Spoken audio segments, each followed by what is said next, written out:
പിണറായി വിജയനും മകൾ വീണയ്ക്കുമെതിരെ ഗുരുതരമായ സാമ്പത്തിക ക്രമക്കേട് ആരോപണങ്ങളുമായി ഷോൺ ജോർജ്. പ്രതിപക്ഷ നേതാവ് പിണറായി വിജയനും മകൾ വീണയ്ക്കുമെതിരെ ഗുരുതരമായ ആരോപണങ്ങളുമായി രംഗത്തെത്തിയിരിക്കുകയാണ് ബി.ജെ.പി. നേതാവ് ഷോൺ ജോർജ്.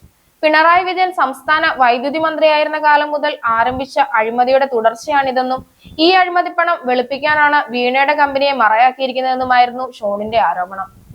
ഉളുപ്പുണ്ടെങ്കിൽ പിണറായി വിജയൻ രാജിവെക്കണമെന്നും ഷോൺ ജോർജ് പ്രതികരിച്ചു. കേസിൽ എൻഫോഴ്സ്മെന്റ് ഡയറക്ടറേറ്റ് ഔദ്യോഗികമായി പത്രക്കുറിപ്പ് ഇറക്കിയിട്ടുണ്ടെന്നും അന്വേഷണം തികച്ചും ശരിയായ ദിശയിലാണ് മുന്നോട്ടു പോകുന്നതെന്നും ഷോൺ ജോർജ് പറഞ്ഞു. പുറത്തു വന്ന പണമിടപാട് രേഖകൾ തന്റേതല്ലെന്ന് പറയാൻ വീണ ഇതുവരെ തയ്യാറായിട്ടില്ല.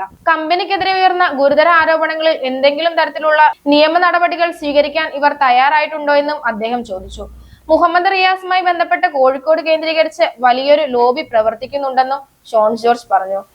എന്നാൽ ഇപ്പോൾ നടക്കുന്നത് റിയാസിനെതിരായ റെയ്ഡ് അല്ലെന്നും വീണ നടത്തിയ സാമ്പത്തിക ഇടപാടുകളാണ് അന്വേഷിക്കുന്നതെന്നുമാണ് ഷോൺ ജോർജ് കൂട്ടിച്ചേർത്തത്. യാതൊരുവിധ സേവനങ്ങളും നൽകാതെയാണ് വീണയ്ക്ക് കോടികൾ പണം നൽകിയത്.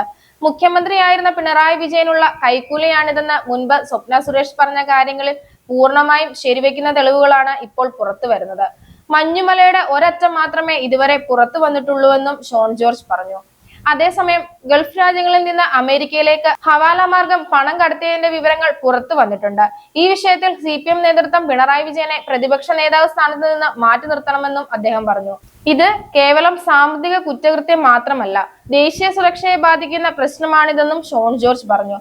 അതേസമയം അന്വേഷണ ഏജൻസിയായ EDയുമായി താൻ ഒരു ഘട്ടത്തിലും നേരിട്ട് ബന്ധപ്പെട്ടിട്ടില്ലെന്നും മാധ്യമങ്ങളിൽ വരുന്ന വാർത്തകളിലൂടെയാണ് അന്വേഷണ പുരോഗതി അറിയുന്നതെന്നും അദ്ദേഹം വാർത്താ സമ്മേളനത്തിൽ വ്യക്തമാക്കി.